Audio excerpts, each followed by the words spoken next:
ಇಲ್ಲ. G N Ganesh ಎಲ್ಲಿ ಆಯ್ತು ಮತ್ತೆ. ಬಳ್ಳಾರಿ ಜಿಲ್ಲೆಯ ಮುಂಗಾರು ಮತ್ತು ಹಿಂಗಾರು ಹಂಗಾಮಿನಲ್ಲಿ ತೆರೆಯುವ ಜೋಳ ಖರೀದಿ ಕೇಂದ್ರದಲ್ಲಿ ರೈತರ ಸನ್ಮಾನ್ಯ ಅಧ್ಯಕ್ಷೆ ಮಾತಾಡಿ. ಬಳ್ಳಾರಿ ಜಿಲ್ಲೆಯ ಮುಂಗಾರು ಮತ್ತು ಹಿಂಗಾರು ಹಂಗಾಮಿನಲ್ಲಿ ದೊರೆಯುವ ಜೋಳ ಖರೀದಿ ಕೇಂದ್ರದಲ್ಲಿ ರೈತರು ಬೆಳೆಯುವಂಥ ಪೂರ್ಣ ಪ್ರಮಾಣದ ಬೆಳೆಯನ್ನು ಖರೀದಿಸಿ ರೈತರಿಗೆ ಪೂರ್ಣ ಪ್ರಮಾಣದಲ್ಲಿ ಸೌಲಭ್ಯ ಒದಗಿಸುವ ಬಗ್ಗೆ ಮಾನ್ಯ ಜವಳಿ ಕಬ್ಬು ಅಭಿವೃದ್ಧಿ ಮತ್ತು ಸಕ್ಕರೆ ಹಾಗೂ ಕೃಷಿ ಮಾರುಕಟ್ಟೆ ಸಚಿವರ ಗಮನ ಸೆಳೆಯಲು.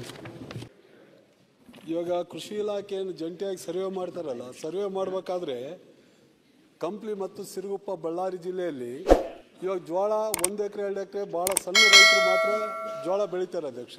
2 ಎಕರೆ 3 ಎಕರೆ ಭತ್ತ ಬೆಳೆದಂಥ ರೈತರಿಗೆ ಕೂಡ ಜೋಳ ಅಂತಂದು ಅವ್ರು ಏನು ಎಂಟ್ರಿ ಮಾಡ್ಕೊಂತಾರೆ, ಎಂಟ್ರಿ ಟೈಮ್ನಲ್ಲಿ ಭತ್ತ ಬೆಳೆದಂಥ ಇವ್ರಿಗೆ ಕೂಡ ರೈತರಿಗೆ ಜೋಳ ಅಂತಂದು ಮೆನ್ಷನ್ ಮಾಡ್ಕೊಂಡು ಜೋಳ ಬೆಳೆದವ್ರಿಗೆ ಮತ್ತು ಭತ್ತ ಬೆಳೆದವ್ರಿಗೆ ನಮಗೆ ಗಡಿನಾಡು ಅಂದರೆ ನಮಗೆ ಆಂಧ್ರ ಪ್ರದೇಶ ಐತಿ, ನಮ್ಮದು 3200 ರೂಪಾಯಿ ಏನೈತಲ್ಲ ಈ ಭತ್ತ ಅಂತಂದು ಏನು ಸರ್ವೆದಲ್ಲಿ ಅದು ಸರ್ವೆ ಮಾಡಬೇಕಾದ್ರೆ ಭತ್ತನ ಕೂಡ ಜೋಳ ಅಂತ ಕೃಷಿ ಇಲಾಖೆ ಮಾಡ್ಕೊಂಡು ಇವಾಗೇನು ನಮಗೆ 1 ಲಕ್ಷ ಮೆಟ್ರಿಕ್ ಟನ್ ಏನು ಜೋಳ ನಾವು ಖರೀದಿ ಮಾಡ್ತೀವಲ್ಲ, ಭತ್ತಕ್ಕೆ ಕೂಡ ಪಕ್ಕದ ಆಂಧ್ರಲ್ಲೂ ಸಹ ಜೋಳ 2000 ರೂಪಾಯಿ ಖರೀದಿ ಮಾಡ್ಕೊಂಬಂದು ಇಲ್ಲಿ ನಮ್ಮ ಸರ್ಕಾರಕ್ಕೆ 3200 ಸೇಲ್ ಮಾಡ್ತಾರೆ. ನಿಜವಾದ ಬೆಳೆದಂಥ ರೈತ ಏನೈತಲ್ಲ, ಜೋಳ ಬೆಳೆದಂಥ ರೈತಿಗೆ ನಿಜವಾಗ್ಲೂ ಭಾಳಷ್ಟು ಅನ್ಯಾಯ ಆಗ್ತೈತಿ. ಸರ್ವೆ ಮಾಡಬೇಕಾದ್ರೆ ಯಾವ ಅಧಿಕಾರಿಗಳು, ಕೃಷಿ ಇಲಾಖೆ ಅಧಿಕಾರಿಗಳು ಸ್ಪಾಟಿಗೆ ಹೋಗಲ್ಲ, ಏನಿಲ್ಲ, ಅಲ್ಲಿ ಮಾಹಿತಿ ತಗೊಂಡು ಅವ್ರನ್ನ ನಿಜವಾಗಿ ಬೆಳೆದಂಥ ಇವತ್ತೇನು ಜೋಳ ಬೆಳೆಗಾರಿಗೆ ಐತಲ್ಲ ಅದು ನ್ಯಾಯ ಸಿಗ್ತಾ ಇಲ್ಲ. ಫೇಕ್ ಆಗಿ ಇವಾಗ ಕೇಸ್ಗಳಾಗಿದ್ದಾವೆ ಸನ್ಮಾನ್ಯ ಅಧ್ಯಕ್ಷೆ. ಸಿರುಗುಪ್ಪದಲ್ಲಿ 2-3 ಕೇಸ್ ಹಾಕಿ ಈ ಬ್ರೋಕರ್ಸ್ ಏನಿದಾರ ಏನು ದಳಾಳಿಗಳು ಅವ್ರು ಕೇಸ್ ಹಾಕಿ ಜೈಲಿಗೆ ಹೋಗಿ ಅನುಭವಿಸಿದಂಥ ಪ್ರಕರಣಗಳು ನಡೆಯಕತ್ತಾವ.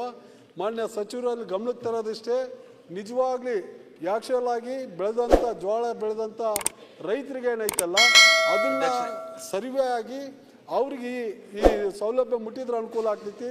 ಇಲ್ಲದ್ರೆ ಫೇಕ್ ಆಗಿ 20 ಎಕರೆ 30 ಎಕರೆ 1000 ಎಕರೆ ಭತ್ತ ಮತ್ತು ಇದೇನು ಹತ್ತಿ ಬೆಳೆದಂಥ ರೈತರಲ್ಲಿ ಅದನ್ನು ಕೂಡ ಜೋಳ ಅಂತಂದು ಪಾಂಡ್ಯಲ್ಲಿ ಸರ್ವೆದಲ್ಲಿ ಎಂಟ್ರಿ ಮಾಡ್ಕೊಂಡು ಅವರಿಗೆ ಅಂದ್ರೆ ದುರುಪಯೋಗ ಆಗ್ತೈತಿ. ಅದನ್ನ ಸರಿಪಡಿಸ್ಬೇಕು ಅಂತ ಯಾರು ಕಂಡು ಬಂದಲ್ಲಿ ಅಂಥವ್ರ ಬ್ರೋಕರ್ಗಳು ಏನಿದಾರಲ್ಲ ಅಂಥವ್ರನ್ನ ಕಠಿಣ ಕ್ರಮ ತಗೊಂಡು ಇವತ್ತೇನು ಆ್ಯಕ್ಷನ್ ಆಗಿ ಬೆಳೆದಂಥ ಜೋಳ ಬೆಳೆದಂಥ ರೈತರಿಗೆ ಅದು ಮುಟ್ಬೇಕು.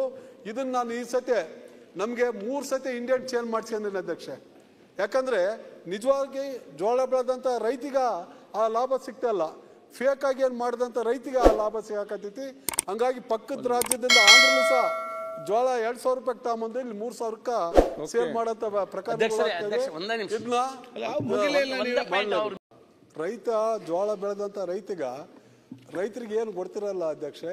ಆ ಕ್ವಾಲಿಟಿ ವೈಸ್ ಚೆಕ್ ಮಾಡಬೇಕಾದ್ರೆ ಪ್ರತಿಯೊಂದು ಹಿಂಗೆ ಕಾಳದ ಸಮೇತ ಚೆಕ್ ಮಾಡ್ತಾರೆ. ಹಂಗಾದ್ರೆ ಯಾವ ರೈತ ಕೂಡ ಬದುಕಕ್ಕಾಗಲ್ಲ. ಒಂದು ಸ್ವಲ್ಪ ಅಡ್ಜಸ್ಟಬಲ್ ಆದ್ರೆ ರೈತರಿಗೆ ಒಳ್ಳೇದಾಗ್ತೈತೆ ಅಧ್ಯಕ್ಷ. ಕ್ವಾಲಿಟಿ ವೈಸ್ ಚೆಕ್ ಮಾಡ್ಕೊಂಡು ಕುಂತ್ರೆ ಆಗಲ್ಲ. Okay, next.